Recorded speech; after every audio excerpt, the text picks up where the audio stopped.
Bom dia, Bom dia. Graças a Deus, já louvamos o Senhor. E agora nós vamos estudar a palavra de Deus. Como havia prometido aos irmãos, hoje nós vamos começar, irmãos, uma série de estudos sobre as ressurreições que são registradas nas Escrituras Sagradas. Então nós vamos estudar, começando com o primeiro estudo hoje, sobre a ordem cronológica das ressurreições. Cadê? Slide. A ordem cronológica das ressurreições.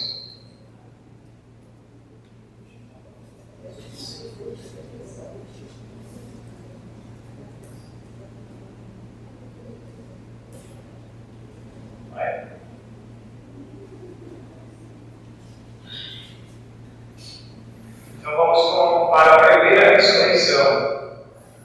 O filho da viúva. Abra aí a sua Bíblia em 1 Reis 17.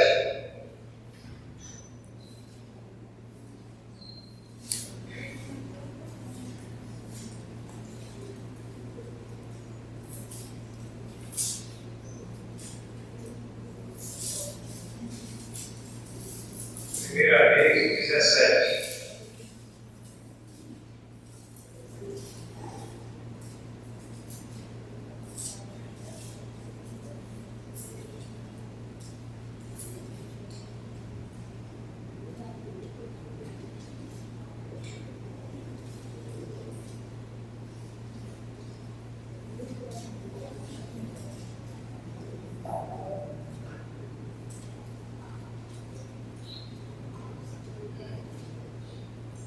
Primeira Reis 17, do 17 até o 24.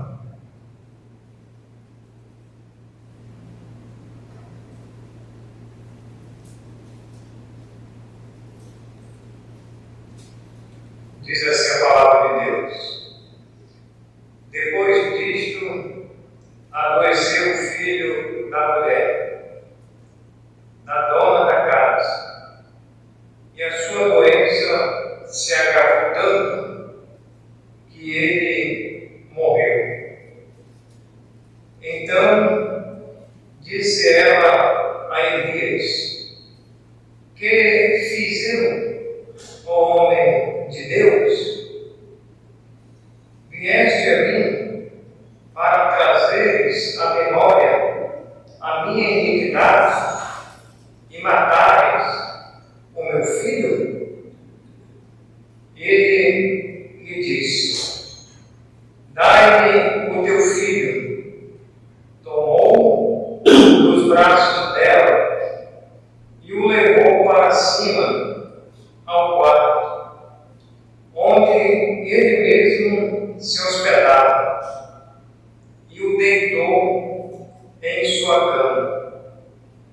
Então clamou ao Senhor e disse: Ó Senhor meu Deus, também até a esta viúva com quem me hospedo afligiste, matando-lhe o filho? E estendendo 3 vezes sobre o menino, clamou ao Senhor e disse: Ó Senhor meu Deus, rogo-te que faças a alma deste menino tornar a entrar nele. O Senhor atendeu a voz de Elias, e a alma do menino tornou a entrar nele, e reviveu. Elias tomou o menino e o trouxe do quarto à sua casa e o deu à sua mãe e lhe disse: vê, teu filho vive. Então a mulher disse a Elias: nisto conheço agora que tu és homem de Deus e que a palavra do Senhor na tua boca é verdade. Vamos orar. Senhor, queremos agradecer por esta manhã. Obrigado, meu Deus, por esse domingo. Pedimos agora a direção do Teu Santo Espírito para a compreensão desse assunto tão importante, meu Deus, para os nossos dias, para a igreja. Pedimos a Tua graça, no nome de Jesus. Amém. Irmãos, o assunto que fala sobre ressurreição é uma doutrina, né? A doutrina da ressurreição é tão importante quanto as demais doutrinas que nós estudamos, né? A doutrina da santificação, a doutrina da justificação, a doutrina da redenção, a doutrina da adoção, enfim, muitas e muitas doutrinas que nós temos, que nós precisamos estudar.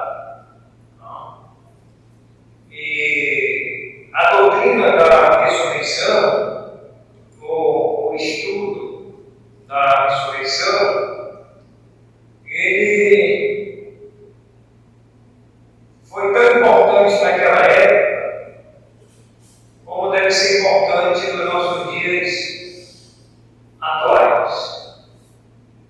No tempo do ministério do Senhor Jesus, existia o judaísmo e existia o cristianismo. Os judaizantes, que depois que eles se converteram ao cristianismo,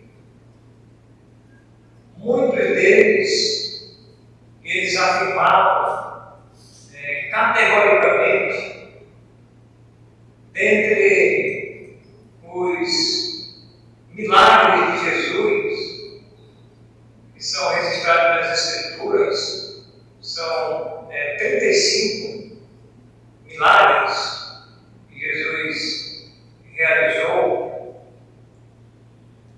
Dentre todos esses milagres, e o que Jesus realizou durante todo o seu ministério, curando as pessoas, dando visão àqueles que eram cegos, expulsando demônio, aqueles que não andavam, eles voltavam a andar.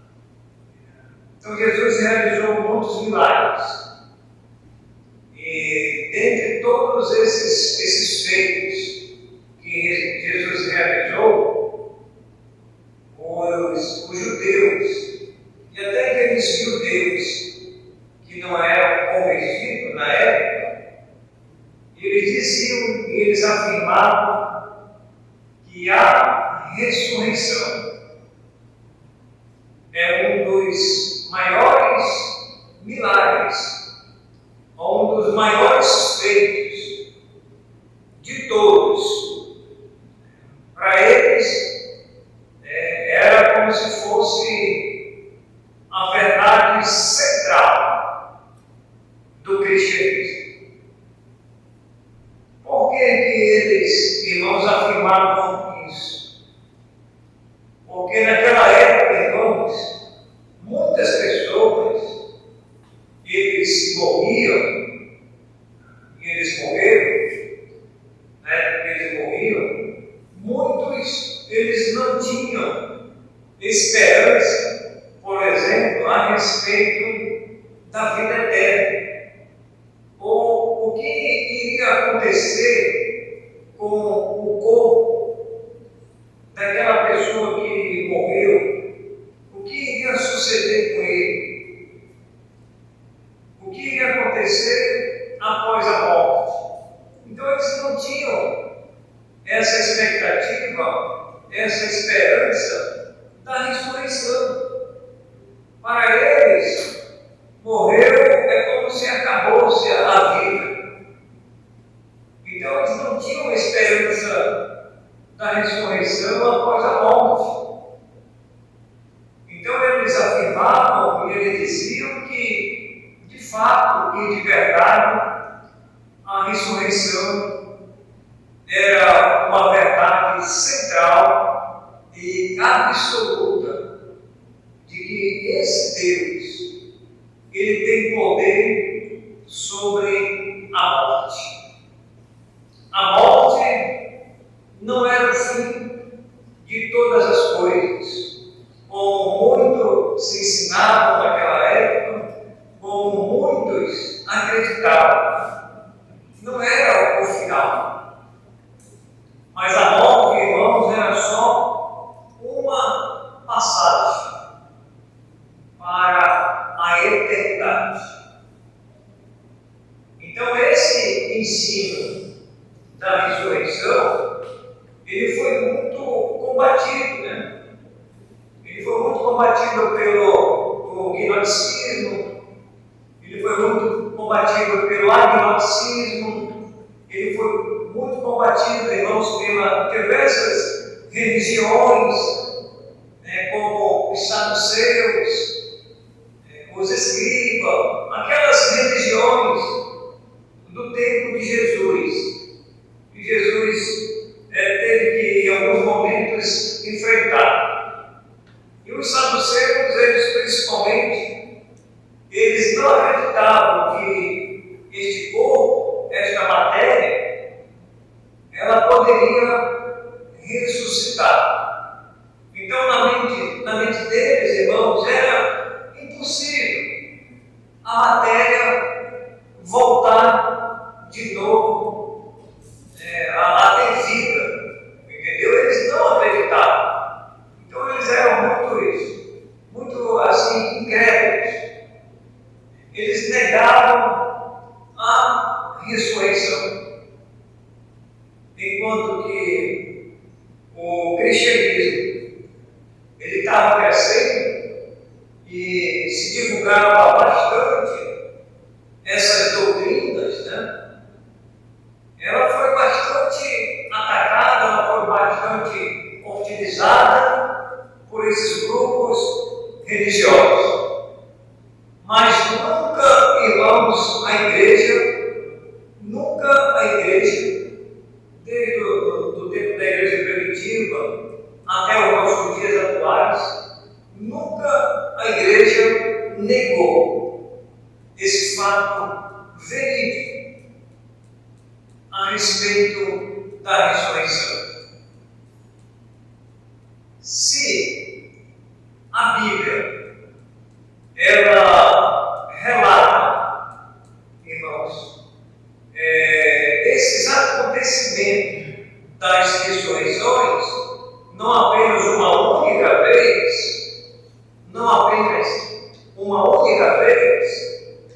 mas diversas vezes, nós temos provas verídicas e absolutas das ressurreições.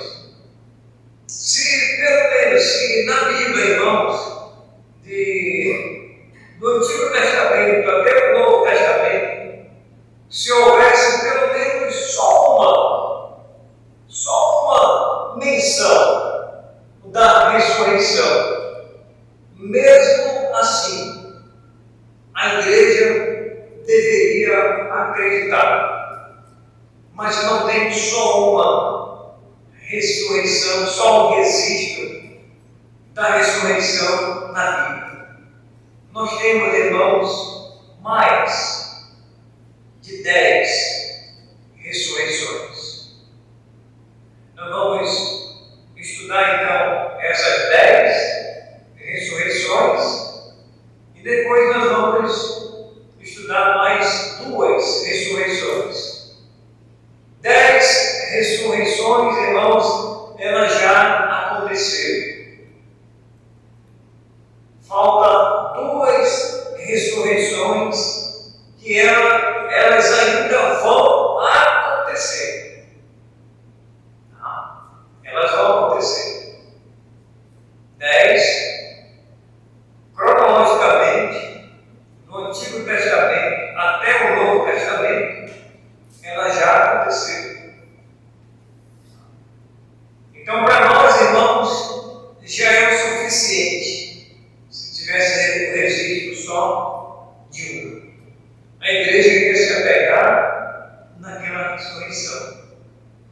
Mas Deus, irmãos, Ele deixou registrado mais de 10 ressurreições. Está aí nessa Escritura. E se Deus deixou esses registros nas Escrituras, é para a gente então estudar, para a gente tirar lições para nossas vidas e para a igreja também ter esperança de que a morte, irmãos, não é o fim de todas as coisas. Tá, irmãos?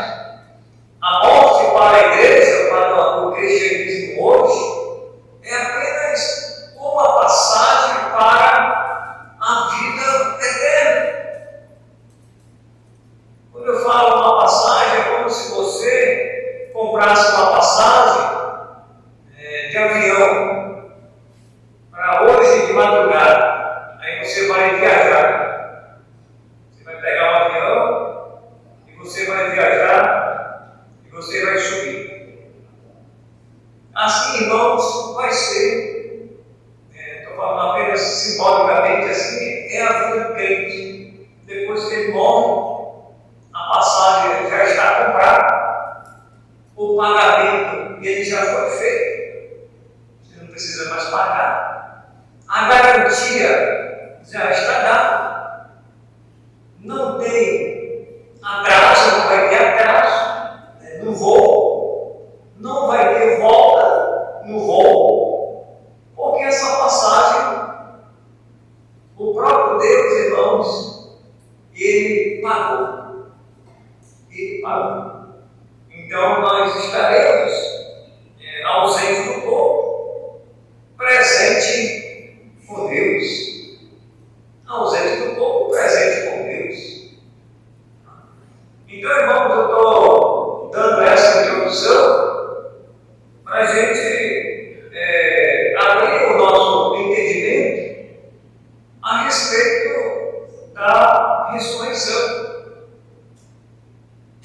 Quando a gente olha, por exemplo, tanto o Antigo Testamento como o Novo Testamento, nós encontramos menções de, por exemplo, os personagens do Antigo Testamento.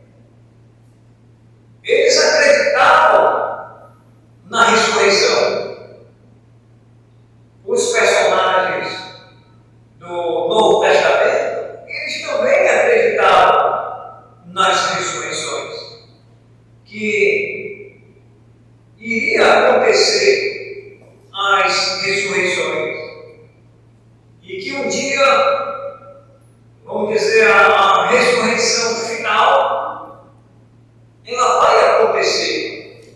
E eles acreditavam que a morte não era o fim de todas as coisas. A morte não era uma derrota. Pelo contrário, a morte, irmãos, era uma vitória.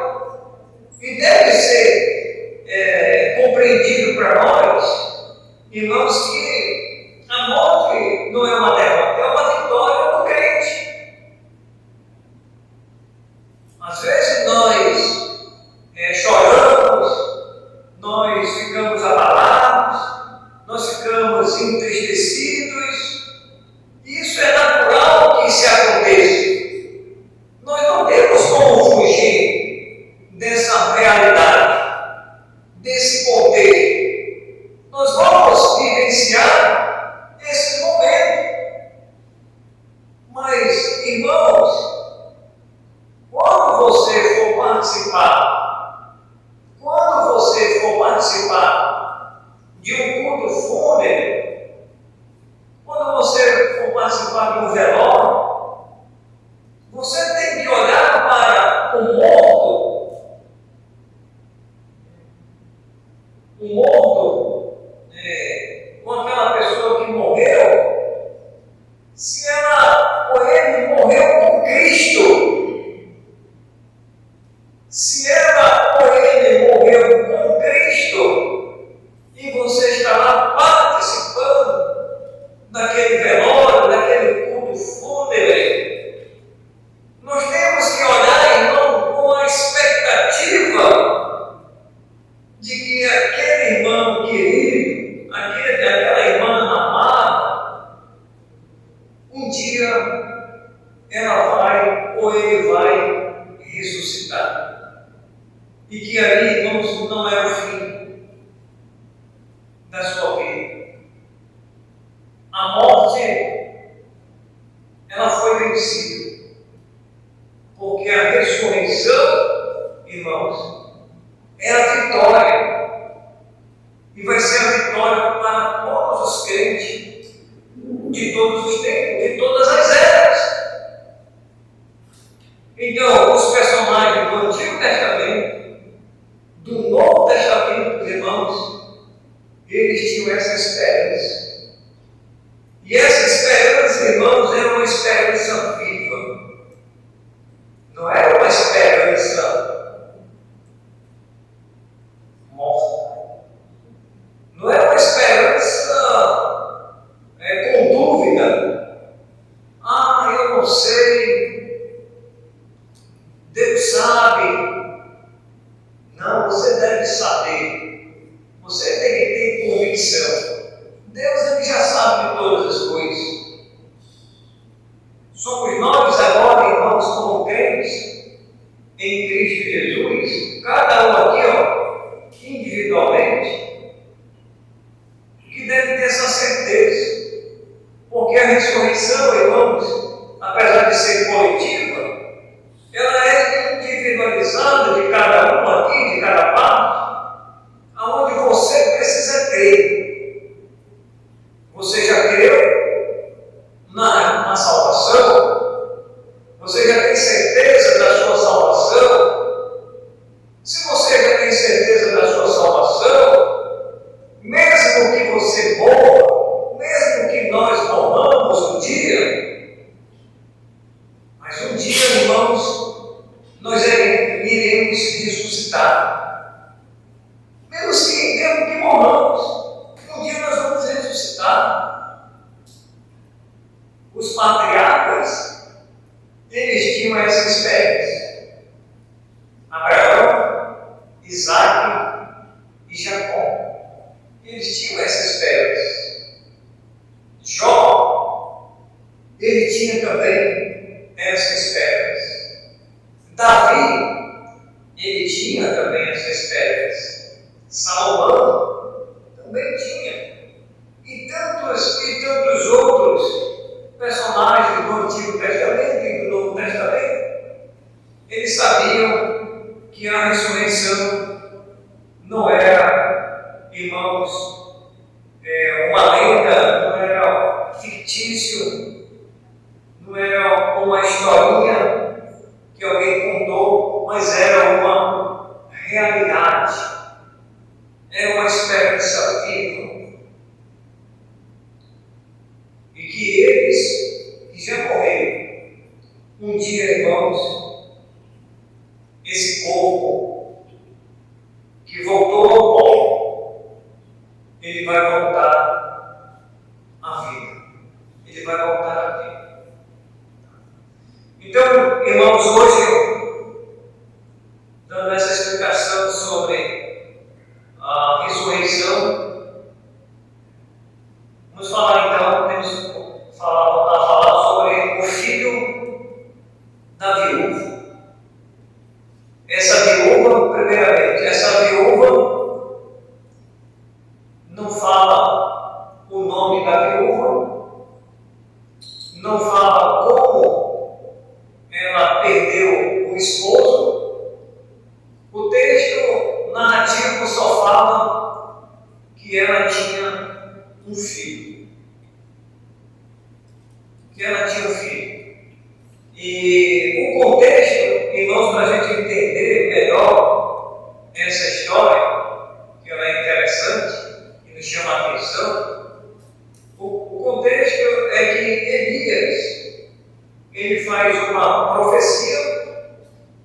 diante de Acabe.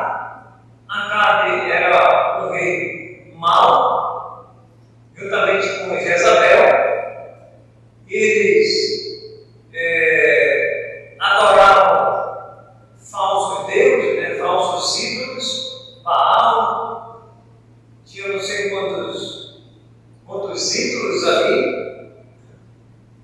E eles estavam nesse contexto, juntamente com o povo de Israel. O povo de Israel estava presenciando esse momento em que Elias vai lá e profetiza que não iria chover sobre a terra. E a profecia de Elias ela acontece imediatamente. Então, durante, irmãos, esses 3 anos e 6 meses, não caiu uma gota d'água. Agora, irmãos, imagine nesses anos, 3 anos e 6 meses, não caiu um pingo d'água. A gente aqui, tem só uma ideia, né? Nós aqui na Seda, ano passado, só tem uma ideia. Quem está lá do outro lado, lá na Seda, eles estão vivendo uma realidade. Nós estamos do outro lado, nós estamos na cidade. Aqui tem água, não é nada. Tem água mineral, você compra, a dificuldade é muito maior, o preço aumenta, a distância fica grande, fica tudo seco. Então a dificuldade, elas são maiores. Então quem está lá está vivendo a realidade. Então o que vai acontecer? Quando Elias ele profetiza a respeito dessa grande seca, atinge, irmão, toda aquela região. E a viúva, juntamente com seu filho, está nessa história, nesse contexto, que acabamos de ler agora, está nessa história aí. Então, temos essa imagem, vamos passar as imagens aí, os irmãos, vai passar essa primeira aí. Então, a seca, ela está extrema. Não tem água. Só o deserto. Só os grãos de areia.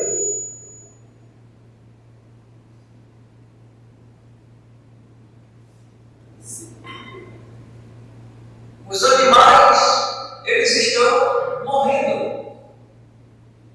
Porque não tem água. Não tem plantação. Não tem como. Aí eu estava meditando nessa história.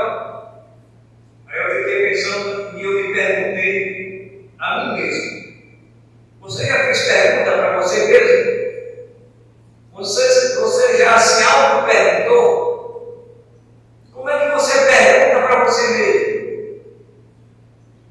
Quando alguém faz pergunta para a gente é uma coisa, né? Agora quando você pergunta para você mesmo. E quando você é que vai ter que responder. Aí eu pergunto para os irmãos: o que seria mais fácil para você viver com água ou viver com o alimento? Você tem a água e você tem o alimento. Correto? Se você fosse escolher, você escolheria a água ou o alimento? É mais difícil viver sem água ou é mais difícil viver sem o alimento? O que os irmãos imaginam? A viúva, ela vai viver, irmãos. Ela vai viver essas duas realidades. A viúva, ela vai viver essas duas realidades. Agora vai apertar por 2 lados. Vai apertar por 2 lados.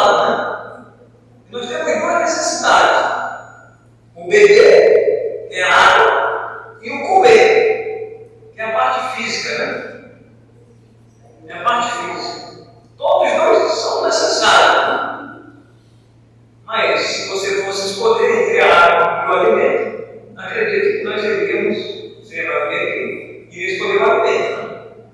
Pelo menos dá para sobreviver. Pelo menos o alimento ali tinha água, dentro do alimento. Né? Agora a água daria para aguentar. E foi exatamente isso, irmãos, que estava acontecendo nesse contexto. Porque durante 3 anos e 6 meses, não choveu sobre a terra. Então, da onde eles tiraram a água? Do próprio alimento. Se tinha boi, tinha um tipo de animal naquela época, dali eles davam para sobreviver. A água estava escassa, talvez tinha pouca água ali no reservatório, e já estava acabando mesmo. Então isso atingiu, irmãos, ali, aquela região. E aí, passa aí, aparece Elias. Elias, a próxima imagem. Elias se depara exatamente, irmãos, com essa realidade. A seca é extrema. Elias, ele vai se refugiar e Deus vai sustentar ele. Diz aí o texto no capítulo 17. No capítulo 17 que diz que Elias prediz a grande seca e os povos o sustentam. E aí o que vai acontecer? Diz aí, passado, versículo 7, que o irmão leu hoje de manhã. Mas passados dias, a corrente secou, porque não chovia sobre a terra. Não chovia sobre a terra. Então Elias, o Senhor disse para Elias, versículo 8. Então lhe veio a palavra do Senhor dizendo, o Senhor falando para Elias, é a palavra do Senhor, dizendo para Elias, dispõe-te e vai a Serepta, que pertence a Sidom, demora ali, onde ordenei a uma mulher viúva que te dê comida. Então essa foi a ordem de Deus. Diz para eles, olha, sai daí, de onde tu estás. E se ele ficasse lá, ele ia morrer. Vai a Serepta. Tem uma viúva lá. E eu já providenciei, que irmãos, é o Deus da providência. Deus está providenciando o sustento para Elias. Versículo 10. Então ele se levantou e foi a Serepta. Chegando à porta da cidade, estava ali uma mulher viúva apanhando lenha. Ele a chamou e lhe disse, traze-me, peço uma vasilha de água para eu beber.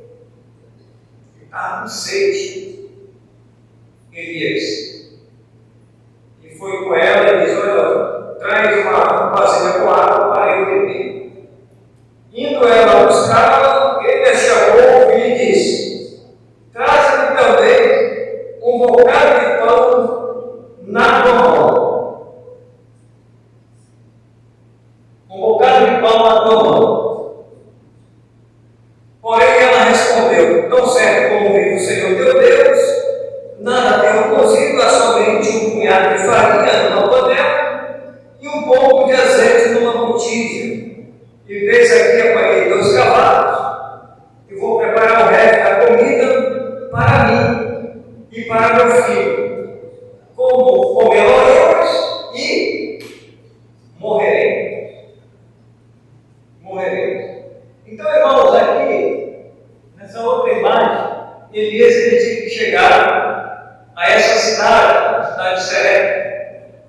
Elias está exatamente aqui. Diz aqui, ó, veja aí no mapa. Atrás do mapa. Aqui.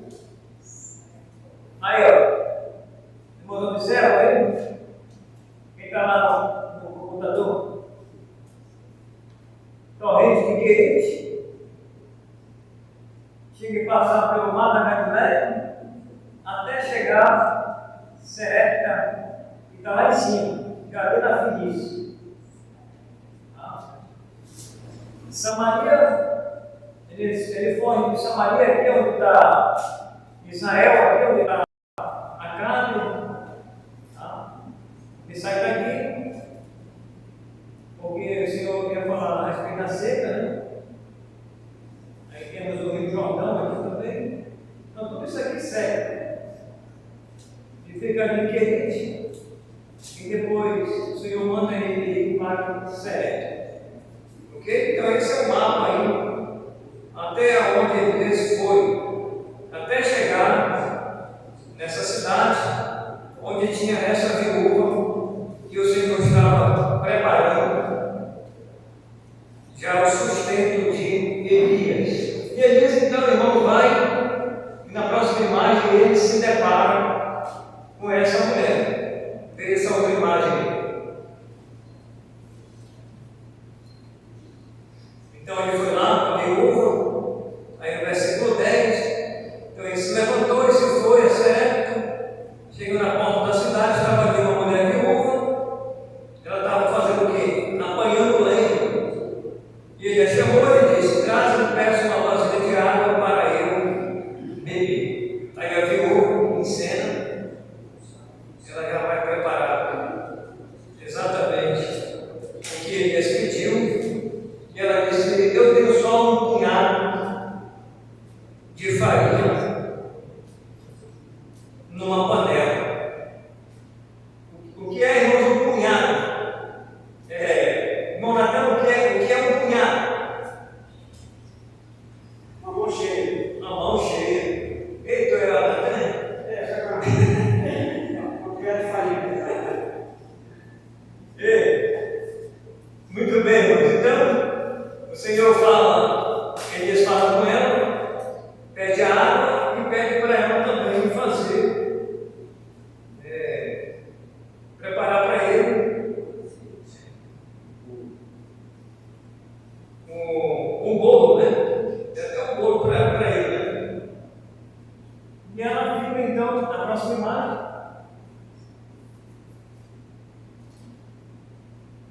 Então ela fica pensando, né? Ela fica pensando, com certeza, ela fica pensando como ela iria fazer isso, né? Que ele havia pedido. Ela pensava, irmãos, que ela ia preparar aquela última refeição, a última merenda, e ela iria comer o filho e ambos iriam morrer. Ele não tinha mais nada praticamente. Não tinha mais nada. Então ela foi lá, tinha a botija, e o azeite, e nessa outra imagem ela disse que só tinha um punhado aí, ó, mão cheia, né? Exatamente. Há somente um punhado de farinha numa panela e um pouco de azeite na botija. Aí a botijazinha aí, os cavalos que ela já havia preparado. E ela disse: eu vou preparar para o meu filho, comê-lo-eu e morreremos. Ela nem disse que iria preparar para Elias, né? Elias, tu está fora. Está fora da comida aí. Fica no teu canto aí. Vou fazer para mim e para o meu filho. Porque acredito que era muito pouco, né? E ali, depois de comer, sei quantos dias mais, depois ela imaginava que iria morrer. Aí ele entra em cena novamente, conversando com ela. Entra em cena novamente, no versículo 3. Elias lhe disse: não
Elias foi egoísta ou não? Sim ou não? Não, ele não foi egoísta. Elias simplesmente, irmão, Deus estava usando ele nessa história, como está registrado aí, nessa linha, desse jeito. Elias queria saber, e Deus também queria saber, né? Se a viúva iria obedecer à ordem de Elias, à voz de Elias, ou se simplesmente ela iria duvidar, ou ela não iria acatar a ordem de Elias. E aqui, irmãos, nós temos que tirar lições para a nossa vida, as irmãs têm que tirar lições para a vida de você. Às vezes você tem um esposo, é só a lição, né? Tem que tirar para a nossa vida. Às vezes o homem, ele fala com a mulher e diz: Maria, Raimunda, faz isso para mim. Aí, às vezes, a mulher não quer fazer. Às vezes ela fica com raiva, ela se zanga. Jean, faz um bolinho para mim.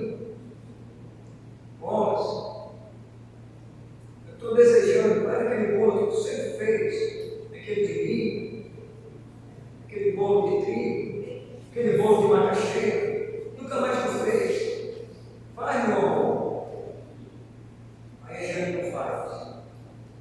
Aí o Wallace vai ficar zangado também. Porque ele deu uma ordem e lá tem os ingredientes. Então a viúva, irmãos, ela obedeceu a ordem de Elias, que não era nem o seu esposo, era apenas um profeta de Deus. E Elias primeiro diz: olha, faz primeiro para mim, depois para ti e o teu filho. Versículo 14. Porque assim, olha o que ele diz aí, o argumento que ele diz. Porque assim diz o Senhor. Elias agora reivindica que aquela ação tem, irmãos, a intervenção de Deus. A ação de Deus. Deus está agindo na vida do profeta, na vida da viúva e no seu próprio filho. Deus está suprindo essa necessidade e vai suprir essa necessidade de uma forma também sobrenatural. Porque assim diz o Senhor Deus de Israel, foi a nação, né? A farinha da tua panela não se acabará, e o azeite da tua botija não faltará, até o dia em que o Senhor fizer chover sobre a terra. Olha aí, irmãos, até o dia que o Senhor fará chover sobre a terra. Disse que não iria acabar. E não acabou mesmo. Deus supriu de uma forma sobrenatural. Ele não tinha. Ele disse: assim diz o Senhor. Assim diz Deus, assim falou Deus. E nós temos que obedecer. Deus só requer de nós a obediência para as coisas acontecerem. E vai acontecer, irmão. Por isso que Paulo diz: agindo Deus, quem impedirá? Ninguém. Agindo Deus, quem impedirá? Ninguém. Aí a obediência dela, versículo 15, temos uma ordem, agora nós temos a obediência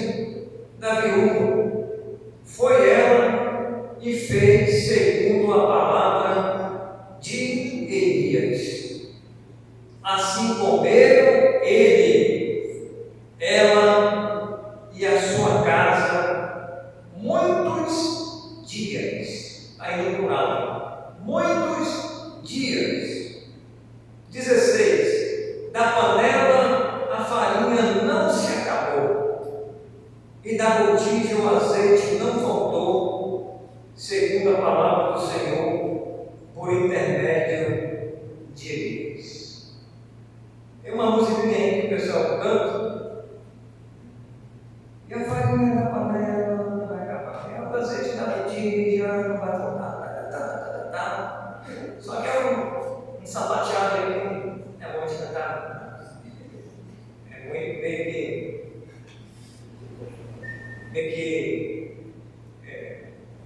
sapateado. Então, deixa pra lá. Não vai cantar, só que eu ouvi, o pessoal quer fazer já um tipo de carimbó. Tá? Então, irmãos, vamos ficar por aqui. Esse é o contexto. Só que esse quadro aqui, irmãos, ele vai mudar. Exatamente quando nós chegarmos aqui, ó. A próxima imagem. Essa aqui, ó. Estou comendo lá. Deus supriu, né? Olha aí, lá no o bolo. Está todo mundo alegre, né? Agora. O vaso mudou completamente. A mesa está farta. O bolinho que ela preparou. Calma, relaxa. Vamos. E ela está ali, ó. Está rindo, né? O menino está sorrindo. Ele está sorrindo, os dentes estão aparecendo, né? Aquele sorriso, com gatos. Está todo mundo alegre. Mas só que a continuidade da história, o quadro vai mudar completamente. E aí, no próximo estudo, a gente continua, a gente vê o desfecho. Senhor, queremos agradecer